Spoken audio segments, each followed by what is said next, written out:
This podcast was produced by OAR FM Dunedin with support from New Zealand On Air.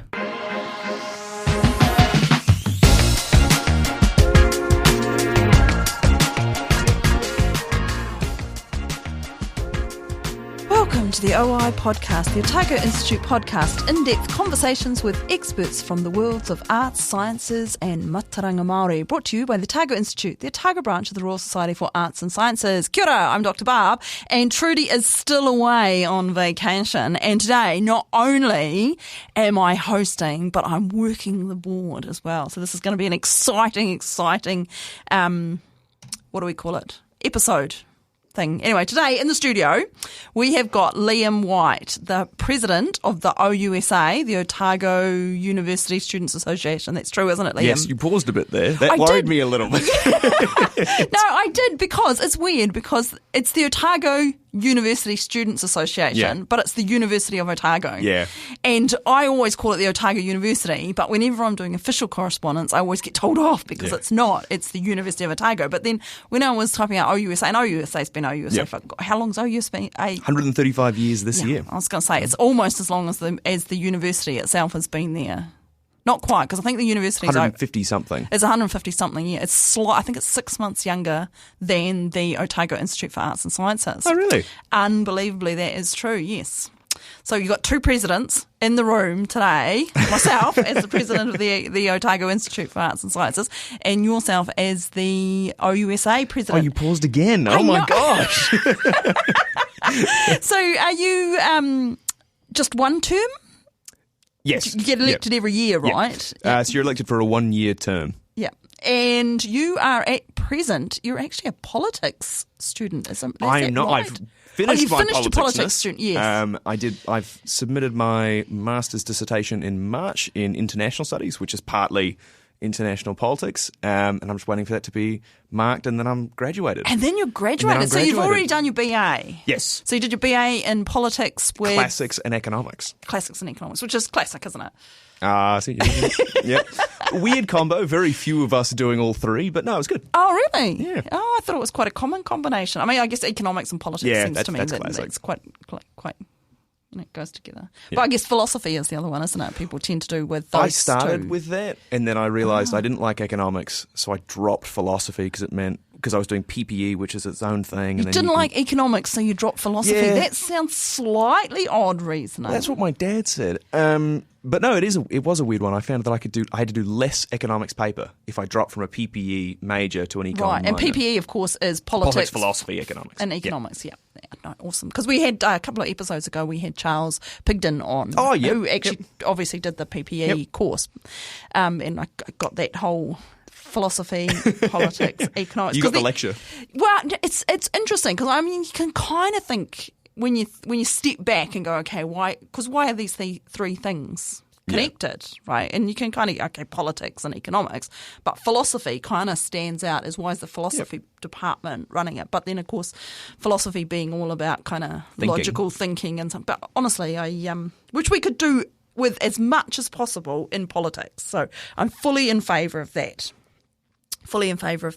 Anyway, we're here because obviously this year, 2025, is the local elections year. Woo! So that's the youth excitement for local body politics. That's the youth excitement for local body politics. It's true.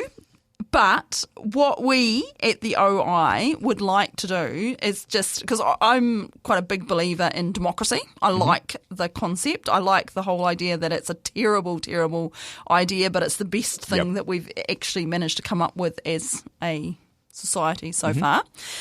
So that's what we're doing. We're doing democracy. Cool. For democracy to work properly, it requires voters to be informed. Yep. And it means and to use their votes, right? So what we're trying to do is those two things. So just inform people as much as possible. Show. I know, this is great. It's crazy. So we're really into our, normally we do interviews with people from the arts and sciences, mātauranga Māori, and talk about stuff. But as we go into sort of election, and elections seem to have started early this year. There's this whole kind of Teams thing that's come out, and we're not even technically we're not in the election Well, kind of candidates mandated. haven't been officially announced yet. No, well, the nominations haven't even opened Yeah. yet. Nominations open on the 4th of July Get and in close early, team. on the 1st of August. Yes, so, 4th of July is a long time away. And so the last two elections, the general election and the last local elections, the OI have run like a series of, in the run-up to the election, whichever one it was. So we focused on the ORC, the Otago Regional Council, and we did a candidate spotlight last election because I really feel that in some ways the ORC, which is the regional council responsible for all the environment, pollution, public transport, lots of things that are really important to students. And feel free to jump in here and comment there. You kind of covered it. I mean, well, I sort of thought we sort of thought that they're it's under. Talked about. It's undersold. Nobody really gets to know those candidates, and even what it is that the Otago Regional Council do. So, and we feel that it's a very important thing, and it's not just Dunedin; it's the whole of Otago region.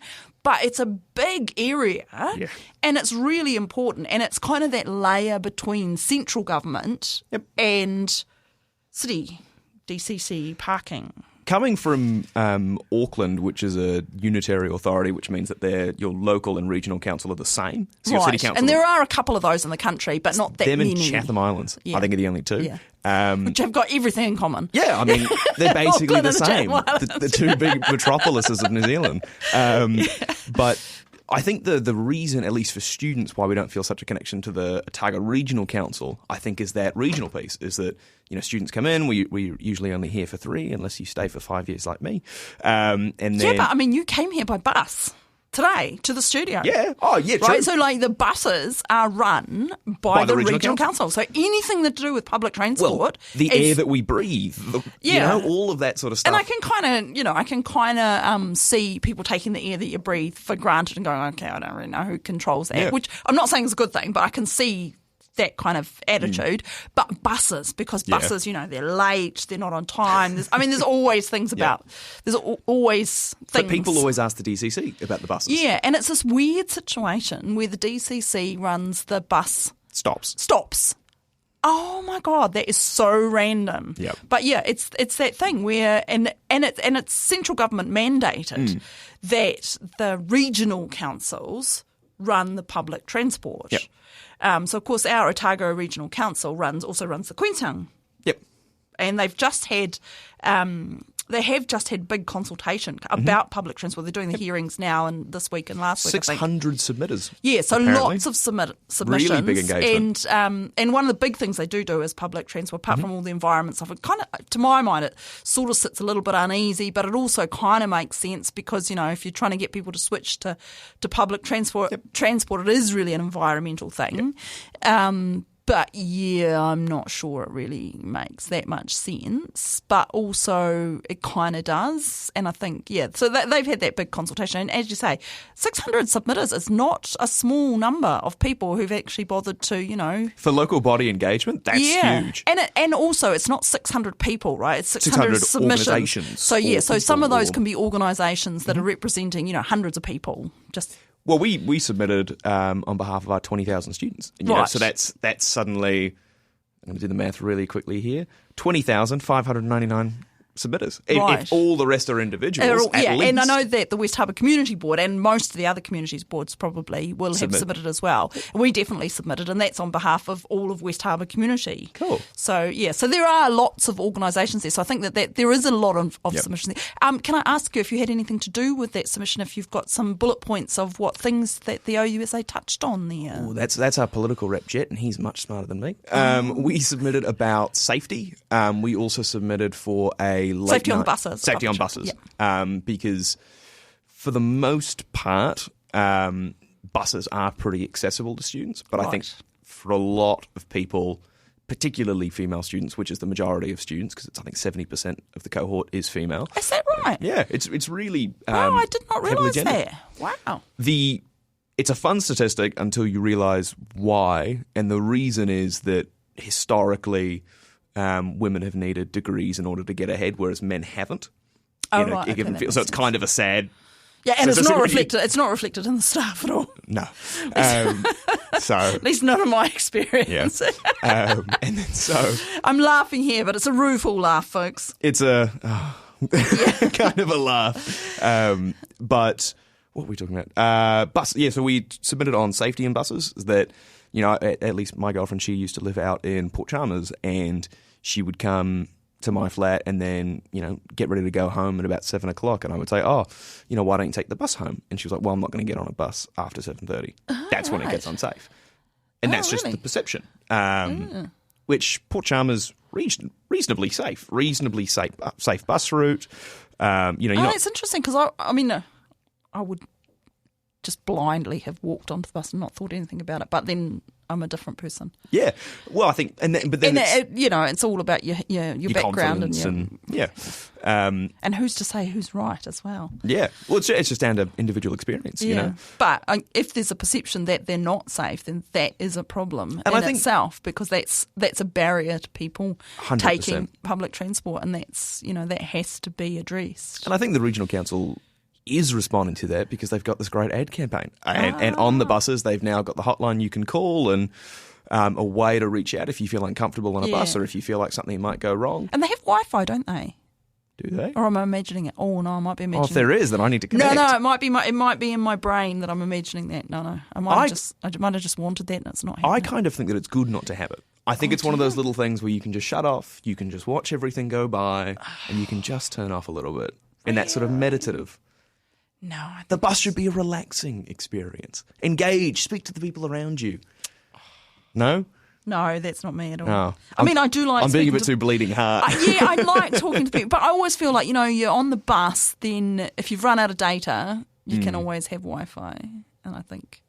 I don't know, it just seems to me... I'm used to the trains in the UK, and they all had Wi-Fi, and you can sit there and work. But it's much easier to work on a train than it is on the bus. On the bus anyway, so maybe. And the other major thing we submitted was having a late night bus route that goes from the Octagon to colleges around the city. That's actually a really good idea. We're smart. That is a good idea. Just to make sure that, particularly first-year students, because I remember, coming back from town. There's a lot of first-year students that are from out of town as well. Yeah. So they're not knowing from where other to people go. Not sure where they are. And, it's a small town by some standards. But also... It's unfamiliar for a lot of people. It's unfamiliar, and depending on where you come from, yeah. And, who knows what sort of, you're tired. You might have had a... Tired? That's a creative way to put it. You might have had a drink. Yeah. I don't know. It's easy to get to. And it's easy to sort of, leave the flat or leave the campus with a whole group of people and go somewhere and then go somewhere else. And then you're like, oh, I'm totally turned around. I've lost the people I was with. Where am I actually heading? So, there's all sorts of scenarios like that, isn't there? Yeah. So that's the ORC, and of course they do all the environmental stuff too. So they are, as we said before, the air pollution they're responsible for, and thankfully Dunedin doesn't have a huge air pollution problem, not like other. There's a couple of really tricky areas in the Otago region where they have these inversion layers. So it's all about how the weather and the topography of the land interacts with things. So Alex, for instance, because it's got that inversion layer, if you have any coal fires, the smoke sort of ends up sitting there because of the cold air and it's all about inversion layers anyway. It's the same thing happens in Milan, so it's not. Oh wow! Okay. It's quite a common phenomenon in various places, but so it means that some place, and Christchurch is really? Oh wow! But it's not such a thing. God, this is a good show. Yes, you learn so much. Anyway, so that's so air pollution, but there is a big monitor right next to the university there that's constantly monitoring air pollution. So they do just down from my flat. Yeah, so the Otago Regional Council are responsible not just for dealing with the problem, but also for monitoring all around to make sure that there isn't a problem. And Ravensdown, the big fertiliser factory, which has just recently stopped manufacturing, but they previously, when they were manufacturing, they had historically lots of problems with air pollution, and they had quite a strong monitoring system imposed on them, and that's the ORC that does that as well. So all those environmental consenting issues, they all come from the ORC as well. So what you're going to do there. And of course, fresh water, the water and land plan. Flood management, all that stuff. So that's what the ORC rates go towards. Yep. Now, students, unless you own your own place, you're not paying directly ORC rates. But of course, I say directly very informedly there because I know there's a lot of people who say, oh, they're not ratepayers, why are they getting to vote? And of course you are ratepayers because you're living here and you pay rent. Well, how does my landlord pay their rates? Yes. So you pay rent to your landlord and your landlord pays the rates. They take it out of your rent, basically. Yeah. I remember I had this argument with a OIC councillor last year when I was giving a submission. Oh my God, that is so sad. Yeah. How is someone a counsellor and not understanding how rates are paid? We won't mention names. Won't mention names, but that is really sad. So, and I do want to make a bit of a point of that because we've got this show and we're talking to you about the local elections, and I don't want people coming out and saying, oh, "Why are you talking to the OUSA? It's all students. Why talk to the students? Why talk to the students?" And of course, as you say, there's like 20,000 students there. We're almost 20% of the population of the city. That's a big portion, and I think. And a really kind of, I don't want to say uniform portion because, of course, students come in all shapes and sizes and from all different places and all different backgrounds. But students do also have some commonality. Yeah, well, we face really similar issues across the board. So there are some really similar, as you say, issues. So I don't know, do you want to highlight some of those? I mean, the number one is probably housing. Right, is the issue that we come up against, and that's not really it. And this housing, and that's more sort of standard of housing as opposed to students being homeless. Or am I wrong? It's both. It's actually it's both. We did a survey with the university last year, and one of the questions was, have you ever experienced rough sleeping? And that includes, sleeping in an unconsented space like a garage, sleeping in a car, sleeping on a mate's couch, and we sleeping found on a bench, sleeping in the sleeping foyer out in of the a city, shop, sleeping in the Oval, that sort of stuff. And we found that 5,000 students surveyed, over 200 had slept rough. Wow, for more than a month. For more than a month. I was really surprised by that. That surprises me. That is a lot, and I mean that's a big change from the days when students all got allowances and there were no fees. That is a generational change. A user-pays education system. Where does it get us? Yeah, no. Yeah. And I mean, it's the saddest thing that ever happened to New Zealand education-wise, I think, that. I started my first year at universities was the first year that they brought in fees, and it just went up and up and up. Yeah. And, of course, I didn't have a student allowance. And it's just, it's chronic because it is setting students up for massive loans. Yeah. But also that, it's such a disincentive for people who come from a less affluent background, I think, compared to, it just widens the privilege gap. It widens the privilege gap, and it absolutely is, I wouldn't say designed to do that, but it's not designed to not do that, shall we say. Yeah. That's an apolitical way to put it. Anyway, so that is quite a shocking statistic. And I talked to somebody on the City Council recently, and this was a big point that I made in our submission on the 9-year plan, or Jet and I should say. We made so when you say your submission, you mean the OUSA? The OUSA submission. Sorry, that's submission true. on behalf of the OUSA. Yeah. And it's really great to see the OUSA actually putting forward those submissions to the ORC and to the Dunedin City Council. And the ORC is generally better and I think more responsive to student needs and interests. Just because we really only overlap on environmental issues and transport, right? Where it's fairly obvious. Whereas the City Council, I know sometimes struggles, even though we're more directly related to the City Council. Yeah, because I would have thought that there was more interaction directly with the. Yeah, it's interesting. Just sort of an observation. And I talked to a City Council member recently, and I said, somehow got on the front page of the ODT with it, which was unintentional. And I said, look, what is the plan? The university's projecting a growth of 6,000 students over the next 10 years. Where are they going to live? Yeah. And the response I got was, don't worry, the market will take care of it. The market. Thank goodness we have this market. I feel like it's a mystical thing. This is us going back to your politics and economics. Yeah, true. Good thing I'm prepared. But it's, the market's been taking care of it for 50 years. Yeah, and it hasn't sorted it out, which is interesting. And we're in the exact same flats. A lot of them haven't been updated or...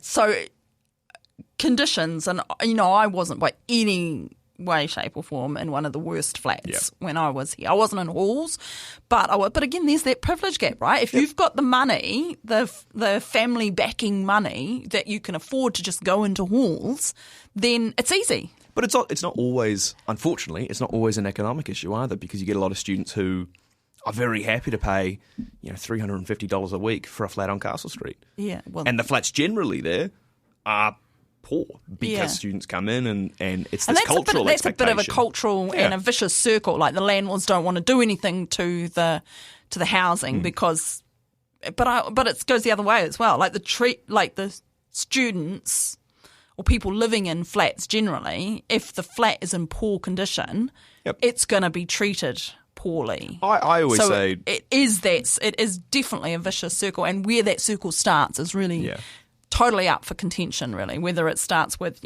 broken windows or...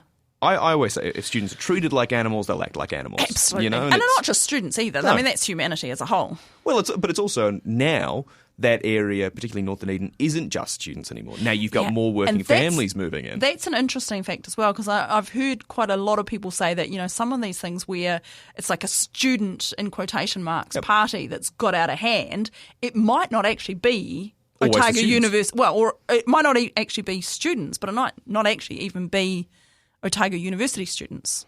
Even if it is students. Lincoln University. Who would have thought? No, we're not going to say any name calling, but it's it is a strange thing, isn't it? Because it's very easy to say students, and it annoys me because I was a student. I was a student for quite some time, and I didn't do any of those things. Yeah, I mean, I was a student for 5 years. My most outlandish party was at 8 o'clock on St. Patrick's Day. Went out, came home at 12, something like, you know what I mean? And a lot of students I just worked all the way through university. Honestly, I was just ridiculous. Oh, well, that was... you see, you didn't have fees or anything, so that makes it easy. No, I had fees. I was there the first year they started fees. So true, sorry. They just got bigger and bigger every year, and I was just like, oh my goodness, how am I going to pay for this? And I was paying for rent as well. It was not a pretty scene. No. Anyway, and I was completely freaked out about the idea of, because of course when we were doing it, we were paying 8.5% interest on our fees as we were learning, plus whatever the interest rate was, the inflation rate on top of that was. So I think I was paying 10% interest on it. On my loan, which was my fees. Listener, you can't hear it. I'm cringing. I'm cringing at the thought. Honestly, it was just, and I was working minimum wage jobs, waitressing, absolute minimum wage. Yeah, no, it was a bit crazy, really. Yeah. But yeah, look, it's got me this spot on Otago Access Radio. It built resilience. Hey, pulled yourself up by your bootstraps. Anyway, yeah, I've got it. There's a great graduation ceremony talk by Tim Minchin, which he actually says about, if you feel like, good on you if you dragged yourself up by your bootstraps, but remember that it wasn't your boots, you didn't make those bootstraps. Anyway, it's a great, look that up. If I am writing it in my notes right now. Anyway, Tim Minchin, he's my hero. You've got to, it just keeps you grounded every now and again, and it's a great talk there, and listeners out there as well. It's called something like, it's like the 9 things on a graduation, and it comes from that whole Oxbridge 9 lessons of Christmas or something. I don't know. I can't remember that, but it's very funny. It's classic Tim Minchin, and it's a great kind of listen. Life. Yeah, it's a great listen. It's a great listen. Great. Hey, okay, so where are we up to? Local elections. We got to DCC, and you and the OUSA have submitted this year. What sort of things did you submit to the DCC on behalf of the students? We submitted a great number of. I was at 10-point list. Ooh, 10-point list. The big thing was the lack of planning in the plan, which sounds like an oxymoron. That we're planning for all this growth, and there isn't a plan, and nobody seems very willing to develop it, and everybody just seems to point fingers at each other between the university and the city council, who's responsible for it. Yeah, and I in a way, I can kind of feel like just playing devil's advocate here. I mean, the university can say they want to grow to 6,000 extra students, but who knows if they're actually going to make it or not. They could drop by 6,000 students. I mean, it's just a projection, and it's a university-based projection rather than a DCC projection. Yep. So if you put a whole lot of money into something and then it doesn't eventuate, the university will just shrug and say, oh, sorry, our bad. So there's kind of... See, I would say that even that, I think, undersells the importance of the university and the student sector. That, yeah, the university is this great employer, but also students are a great boost for the local. I mean, you only have to look at this weekend with grad. It feels like the Octagon's doubled in the amount of people that are there. And it probably has. And everyone goes out for dinner because graduations, you know, you got your parents in from out of town, maybe. Everybody gets coffee in the morning. They're supporting local businesses here. It is, and you can tell when there's a graduation on. You really can. And it's not just that there's one graduation a year. There's like 10? It's got, oh goodness, is there 10 now? There's 10. Because they run for 2 weekends, May, August, November, December, I think. So that would be 8. There must be some I'm forgetting. Anyway. Yeah, wow. But even, I mean, grad is one example, but then you've also got students working in the coffee shops. Where are they going to spend their money? Well, they're going to spend at shops on campus or And it's not just the students either, it's all the staff. Yes, the 5,000 staff at the I think it's 5,000 at the University of Otago. Oh, well, it's fluctuating, isn't it? Let's not go down that road. Pull up. Yeah, so, I mean, and that is obviously a big thing. Were there other points that you had there? I mean, there were. Can you remember them off? We had student bar was the number one that we had. Sorry? A student bar. A student bar. And this is probably, you can talk to the heyday of the student bar experience. Wow, yes. So, no, I can't. Oh, okay. Well, okay, cool. That was a pass that completely missed. That's all right. No, I am from that era. But, yeah, it's a funny thing because there did used to be a lot of student bars around, you know, the Captain Cook and Starter's Bar and... Gardy's. Gardy's, yeah. I don't know the other ones, all around the student thing. And that gradually they've just closed down. Yep. And in my observation, just as a personal observation, I think that that's actually made the drinking culture around university and around university students less safe and worse. Because 100%. I feel like rather than being in a supervised environment where someone can make sure that the drinks that you're being given are safe, and, you know, have some sort of oversight that... You can stop somebody. Yeah, you can stop. It's as simple as that. That when somebody goes too far, it's, hey, mate, let's maybe... And there's, you know, sober people who are employed around the establishments to sort of say... And then, you know, since that's sort of gone down, the parties and sort of the Hyde street parties and flat parties have just kind of ramped up. And I just don't know how that culture turns around again. I think the real value of a student bar is, yes, it's 100% that safety piece. And I think that comes from when you are drinking, you wouldn't just be drinking, if that makes sense. That, Cole, the point of a night out is not that I should finish my box, vomit and fall asleep. That shouldn't be the point of a night out. It should be, hey, there's a band playing down at the bar. Let's go have a listen. Oh, they've got a pub quiz tonight. Oh, there's this other thing. Oh, maybe so it's we'll all grab those a couple of social drinks. aspects. It's the community aspect. And the community aspects, which if you don't have a designated place, you're not you lose having. out. And it's the Dunedin sound losing out there as well with live venues 100%. and live music, because that's... When you think about all of the big names of, I think, the Dunedin band scene, you know, Chills, Verlaines, Tall Dwarves, they really got started in those bars and they honed that sound. Yeah.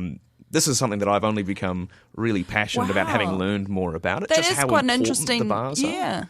are. And they're not just there just for drinking. 100%. And look, I mean, clubs could book it, and then you've got the suddenly... And of course, bars, when you're serving alcohol as an establishment... Have to have food, have to have water. have to have food, have to have water, have to have options there. Yep. And of course, you can't legally sell someone who's way too drunk. Whereas if you're in a flat, you're in a completely unsupervised area, there's no obligation to have any alternatives, there's no safety aspects around... There's no support.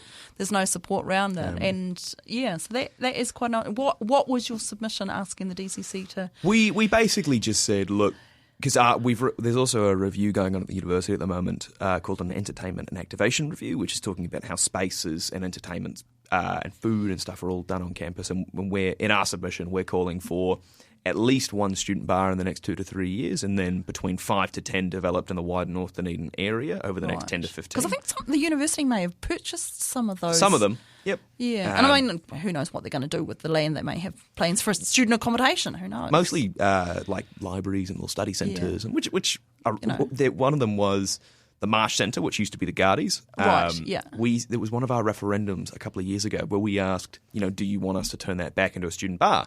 And the students said no. They loved the study area at the end of Castle. So little stuff like that. Yeah, so that's interesting. So that really worked. Yeah. So that's where I think, a lot of people pin the blame on the university for shutting down, for buying up that land, but I don't think that's entirely fair. So what we've asked is that for land that could be, or for areas that could be suitable for that bar, that the university and OUSA be given first choice with the purpose of it potentially becoming a bar. Interesting. So you'd sort of run it as a university OUSA bar? I think OUSA more than the university, mostly because... Just liability issues, probably. Liability, but also when it's run by the university, it becomes very expensive, and it's suddenly how responsive is it? OUSA can do stuff the university can't. And we're smaller as well. We don't need a team of 200. We just need a great team of 20, 30, whatever. Yep. That makes sense. So that was one. The other one was, we've called it Safe Streets. So that's helping us develop a map around Dunedin of what are the most lit, with the most cameras, the most public visibility, so that students walking home at night can understand what the best streets are to travel. Right. So that we've called it the scenic route. So it's sort of you're always seen by somebody as you're going. That's a nice little play on words. Yeah. I can't claim that. That was Amy Martin of AVP. But there's those blue light... there's like boxes with a blue light that you can push or something and then someone comes. Yes, but it's not just around campus. It's even going from the Octagon down to North Dunedin. And that makes sense. But there's also, I saw on your website today, for folks that are out there, that the OUSA website's got heaps of stuff on it, heaps of stuff about everything. And it's really easy to find. You just type OUSA and Google will find it for you. Don't worry about what it does the hard work. Yeah, don't worry about what the address is. But I will put it on the episode description if people like to have those links there, just ready to click. But there's also a thing where you can register your party. Yes, good one. Which is quite a cool idea, I think. That's been around for a couple of years. It's a great resource. It's more than a couple of years since I was at uni. It's been around for students, for modern students for a couple of years. So how does that work? It's just... You just plug it into you plug it into the website, and I think Campus Watch and the police might come round, and they usually check in with you before the party starts and just say, hey, have you thought about these things? Right. And that's... and that can be great, I am imagining, if you have a party and then suddenly what you thought was 50 people is 250 people, and then that's a whole different story, and you're just like, what do I do now? There's just... And Campus Watch are really good about that. They're happy to come in and give support where they can, and it just lets them know that something's happening, so they know they can adjust... I believe they can adjust their routes that they patrol around the campus area. Oh, yeah, that makes sense. And is there still some sort of a night bus thing that picks up people and takes them home? Campus Watch does do that if you give them a ring. I was walking... We had a late meeting at OUSA at 7:00, and there was no drinking involved, but I was just walking home, and I was walking with my partner, and Campus Watch just drove by and dropped the window and said, hey, do you guys need a ride? And I was like, oh no, I'm 2 minutes away. And they were like, oh, just jump in. We've got... very little else to do. Come on. It's quite fun. It's quite public facing, which is nice, and very supportive. And they play a really more pastoral care role, so that if, hey, look, the party's mostly going fine. I thought you were going to start talking about Radio 1 then. No. I couldn't promote another radio station. Yeah, that'd be bad. But you do. There is a way to get hold of information about voting and the elections, because I'm sure that Radio 1. We get back onto the election. Yes, so I'm sure that Radio 1 and the Critic will be doing, because the Critic is great. It's really well respected across the country, I think. Yep. And I'm sure that they have plans. Have you any idea what their plans are for the upcoming? We have a plan for a voting pull-out mag, which will have... So we as in the OUSA? We as in OUSA, and mostly the executive, have a plan to develop a 12-page guide, essentially. Right. And we're going to be... And how will that guide be? Is it a guide to issues or a guide to candidates? Both. And a guide to the ORC or a guide to the DCC? It's mainly... DCC. Mainly DCC. But just because a lot of the student-focused issues, and again, this is what I mean of ORC generally, I think, does the right thing by students. Right. There's a couple of little things about student concessions around peak times that could be improved. And of course, ex-student or current student, Elliot Weir, is one of the ORC And Elliot is fantastic. I think we can say that because you saw me hesitate. Yeah, I'm not sure, but I mean they actually were running as student candidates, so I think in that context, I'm happy to say that Elliot is super responsive to student need and very proactive to reach out to us when they need advice or want our opinion. Yeah, as a really large stakeholder in the city, that's really nice. Yeah, and I think it's the first time that a councillor, and possibly for DCC or ORC, and I'm sure that someone can correct me out there when I'm wrong, but to my knowledge, it seems like the first time someone's actually gone and said, hey, I'm putting my hand up, I'm running for ORC, and I'm putting my hand up as a student. That's my candidacy. There have been a couple. I know Jet Krasinski ran in the last council elections. He ran for mayor and council. He was definitely. Oh, maybe I candidate. should have said the one who got elected. That is probably the key point. I remember there was a student candidate. Was it 20? I remember. No, the OUSA, they don't actually endorse candidates, do they? We don't, or do you? It's up for our referendum this semester of whether students want us to. What we've do those referenda get sent to everyone? Yes. Yep. They get sent to all students and they essentially vote. We usually get around 3,000 to 4,000 students and their feedback on that. Oh, right. That's interesting. They're not binding, but usually just sort of a good litmus test of the student body. They're a fancy survey, basically. Yeah. But they're sent to everyone, right? Anyone who's signed up to the OUSA with the student fees. And all students. Every student. All students. Every student pays that, if I'm right. Yes. All students pay, but they don't have to be a member if they don't want to, but they still have to pay the fee because we don't turn them away at the door. Right. Yeah. And they can still vote for candidates and they can still do everything. Yeah. But it's just if they don't want to. Yeah. But so essentially what the Pull Out Mag is how do I enrol to vote in Dunedin? Right. And how do we? You will get mailed, I think. Yes. So I've already had my papers at home, and because I'm already enrolled, and they basically said check all this information. If it's correct, do nothing. If there's a problem with it, you can either fill this in and send it back in this envelope that we've sent you, or you can go online. There will be a lot of students, just because of the nature of students, that are coming from out of town that are unsure where they vote. And you can just go on I'm going to fill this gap in here. You can just go on the website and it's just vote.nz and just go on there, and there's the big, that funny orange person they have and all the orange stuff that they have, which is quite cute because I think they chose it because orange is not a political party. It's not a team sport. I mean, whatever. Anyway, so orange is, that's why it's orange. So anything says orange is officially the election. Anyway, so there's this special commission, which is the Electoral Commission. The Electoral Commission, and they are totally independent from the government and from all the parties. They're neutral, and they are the people who decide the boundaries of all the electorates for the general election, and they're the people who go over all the voting stuff. And it is really simple. You just go on that site. You don't have to have ID to vote in this country, and you just basically follow through and click on the buttons that apply to you. It's extremely intuitive. It takes 5 minutes, if that. Yeah, it's really quite simple, and I think now is a good time for everyone out there to go and get yourself registered. And you do, if you are of some sort of Maori descent, anything you like, and I'm pretty sure that that's self-selection.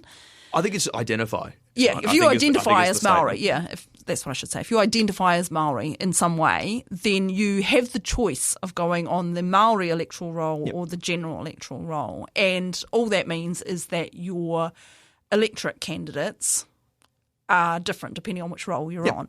And that's to Taitonga in the South Island. Yeah. Which is the entire South Island and Porirua. Yeah. So, quite a big electorate for the Maori electoral roll for this area.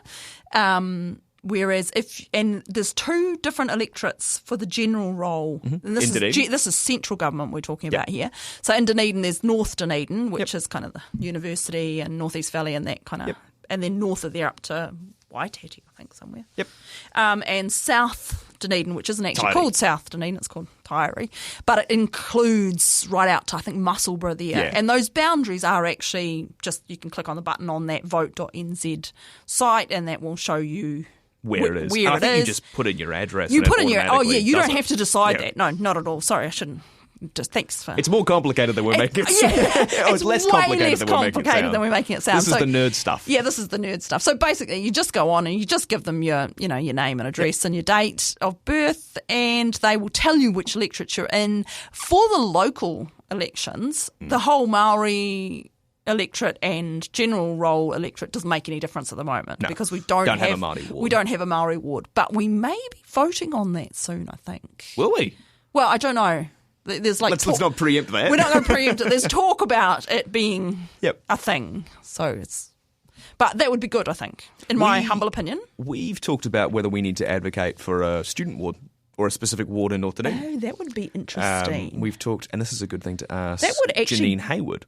Yes. Because I understand she's coming on. Janine Hayward is coming on. So when we did our general election one, we did it issues based. So we did the ORC candidate spotlight for the last local election. And then for the general election, we didn't really want to talk to all the candidates because we thought, well, they'll just give us a party line. It'll be really boring. Yep. And they're all professional politics Yep. at that stage. Talk for an hour, say nothing.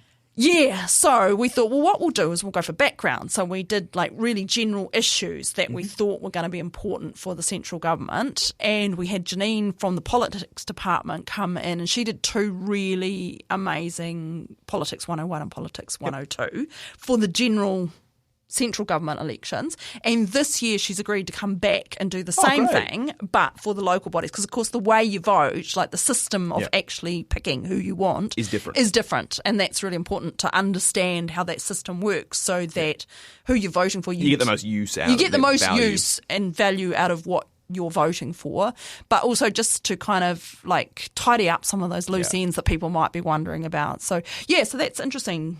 I will ask Janine. I'm just writing a little note down here, folks. Janine, about the student ward. We've called it. We couldn't decide, and we've actually talked to her already about it. We said we don't know if we can do a student ward because how would that work? And she said, just do a North Dunedin ward. And it's as you say because we know students do want to engage with local council, and you've seen that through multiple student candidates who have run. Yeah. But we never. And I do wonder that if it's just a ward, because I mean, in theory, the students, if they had a candidate that they all agreed on with STV, they could all just vote, give their number one vote to that student. And so maybe it's that you just need the perfect candidate.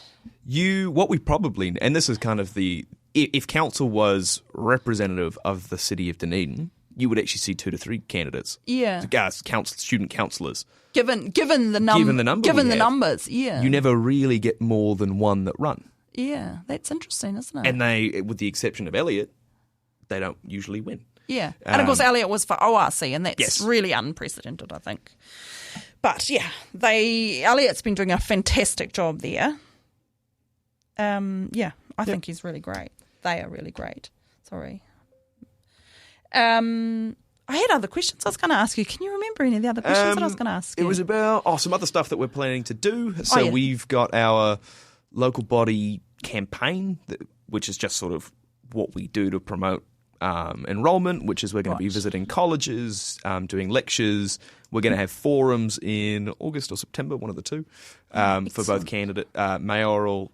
Mayoral and council and ORC council. All right. That's interesting. Yeah, so the OI are doing a similar thing. So we have arranged with the Otago Access Radio here. This is the first time that I'm saying this live on This air. is the drop, team. This is the drop. This is the breaking news, whatever it is.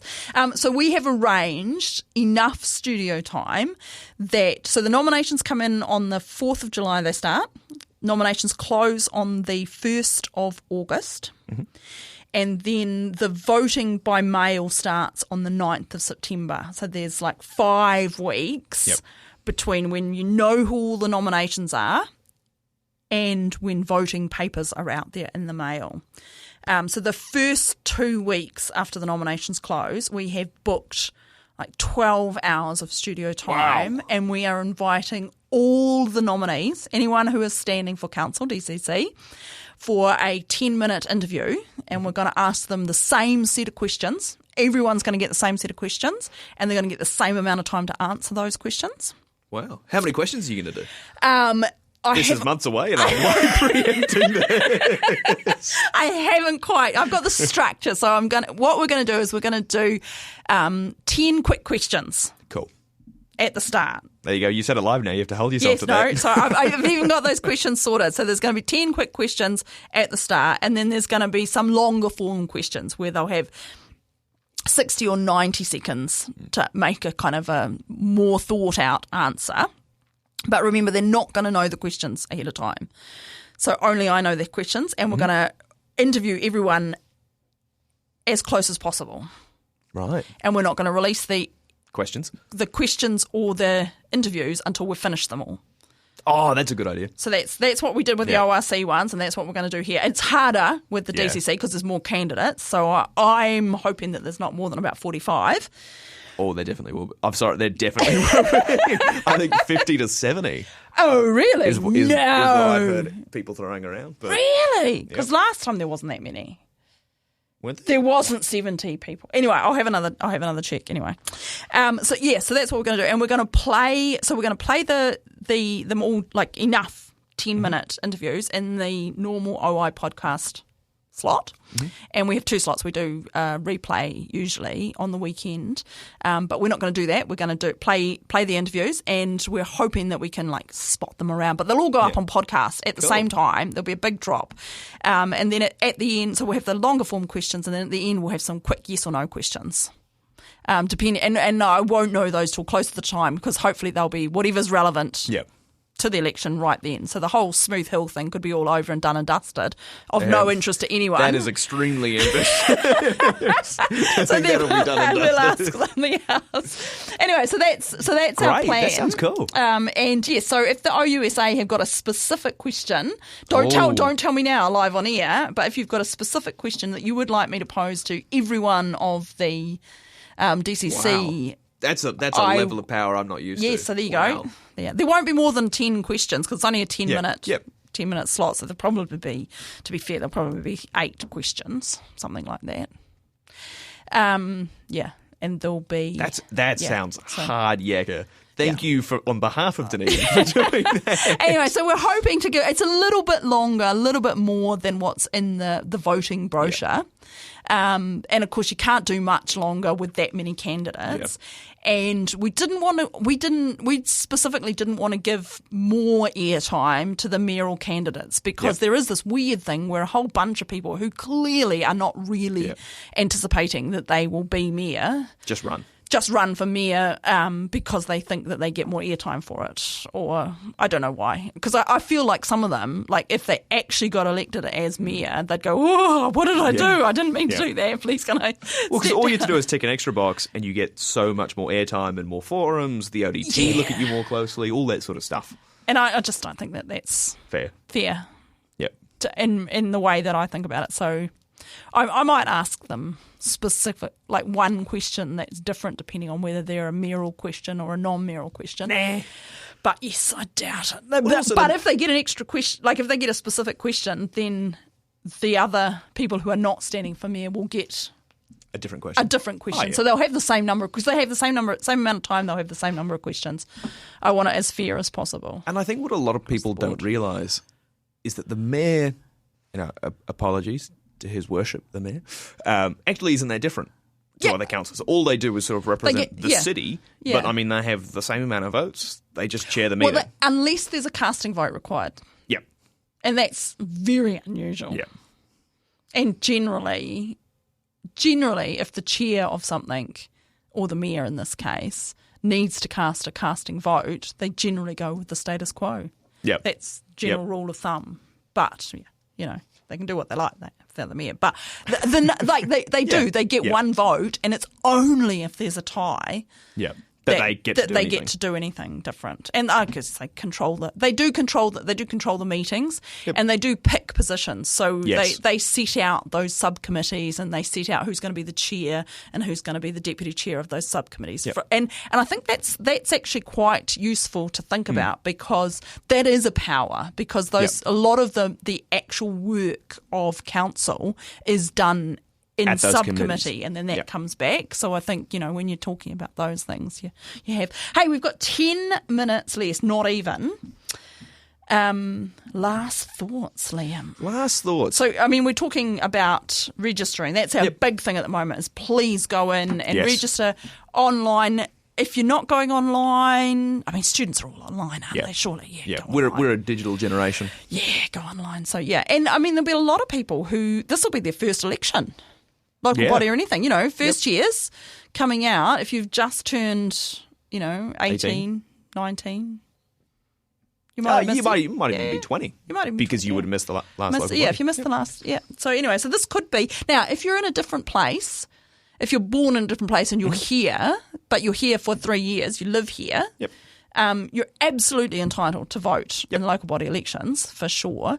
And you can just change your address online and it will sort it out for you. Yeah, I think you get mailed something to say, is this your address? And you just say, yes, I received that letter. Something to that effect. So, and that mail will go to your currently registered address, right? So it might end up at your parents' house. Or if you are a student, it might be the flat you had last year. That's true. And so just get in and just change that. I mean, just put in your new new address. And you address. don't have to track down that letter. You can just go straight to that vote.nz website and type in your information. And I would just if you haven't received a letter for whatever reason, because I've had mine, if you haven't received a letter, I would just encourage everyone to just go in and check that their details are right. And then, you can just tick it off. If you're procrastinating about assignment, report, whatever's due in next week, if you're just like, it's Friday afternoon, I feel like I should be in the library doing something, but I really can't be bothered. Go online, go to vote.nz and check your registration details. Encourage your mate to do it. Get in a little group. Tick up your 10 people that you've encouraged to register. Absolutely, research says that people who register are more likely to vote. And another great thing you can do that actually sounds really nerdy, but it doesn't have to be, is make a group chat with a couple of mates, and this is particularly relevant to students, and just say, hey, what do you guys think about the local candidate? What do you think about local closer to the time? And just sort of talk to people about it, because there's a good chance that they'll have seen something that you won't, that you might have seen something that they won't, and you can just have that discussion. And look for the real information, right? So then you can say, just use your education. I'm going to call out Dunedin News here. It's not a reliable source of information. Okay, so just fact check stuff, okay? Don't take what random people on whatever Facebook site are just saying as gospel. And I would go as far as to say, double check your news sources, okay? Social media is not a news source, right? It's just not. TikTok is not a news source. That's not. Get a verified news source. The Critic, that has solid... ODT. I'd double check that as well, to be honest. Called out ODT. Jeez. No, I mean, you want to double check. I mean, basically everything.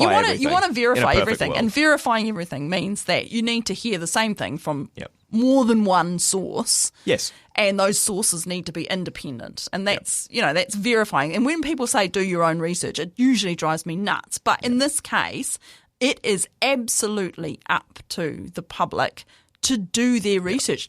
Be informed. Decide who you're going to vote for based on their values and your values and how well they match up, because you're going to have to live with the result of whoever for the next 3 years. Yeah. And I think as well that you've touched on it very briefly, and I think it needs a bit of expansion. The values piece of it is that every council member is going to say whatever they want that they think will get them elected. That's just kind of the reality of it. That's just how politics work, right? But there are the little pieces of, well, what does this person stand for? What are their values that you can align with? Is it that somebody's really fiscally responsive and you think, wow, that's a good thing? Or is somebody really compassionate and you identify with that? You can find those little pieces and get a sense of who that person is beyond the policy. Look up, track them. Track them on social media. Go to their Facebook page. Do a search and see what's come up in the ODT. See how they voted. Council meetings, you can watch those all online. They're all archived.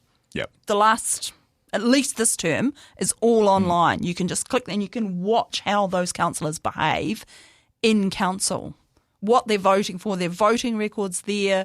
It's really easy to think, it's just what they're saying now. But now is when they're least likely to be behaving like their normal selves. And the beauty of STV is that you've got to find your candidate. Yep. You only have to find 1, 2, 3 that you really love. Yeah.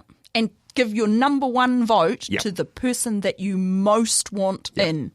Regardless of whether you think they will get in or not, Show them love. Show them love. Give that one to the person who's most closely aligned with your values, with what you want. And then, go down your list.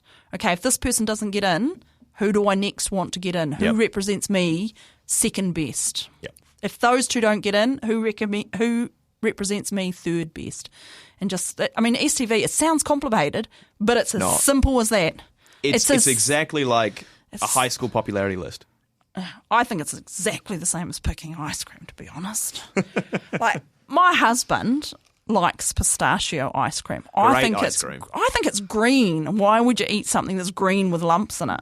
Stop nodding. This is not encouraging from OUSA Green. Sorry there, Liam. Hey, Liam, thank you so much for coming along. And we will definitely be in touch. Send us your question from the OUSA, from the students. We will incorporate that. Dommy, the producer, is sitting here. He'll make sure that I'm kept honest. And, from us here, ka kite, and thank you very much. Remember, vote. vote.nz. You've been listening to the OI podcast, the shout out for the arts, sciences and Mataranga Māori. You can support this podcast by becoming a member of the OI. Check out the Otago Institute for Arts and Sciences on Facebook or our website. If you'd like to listen again to this episode or others from the series, look for the OI podcast on ORFM's website, oar.org.nz. Brought to you by the Otago Institute for Arts and Sciences, the Otago branch of the Royal Society of New Zealand. This podcast was produced by ORFM Dunedin with support from New Zealand On the Air.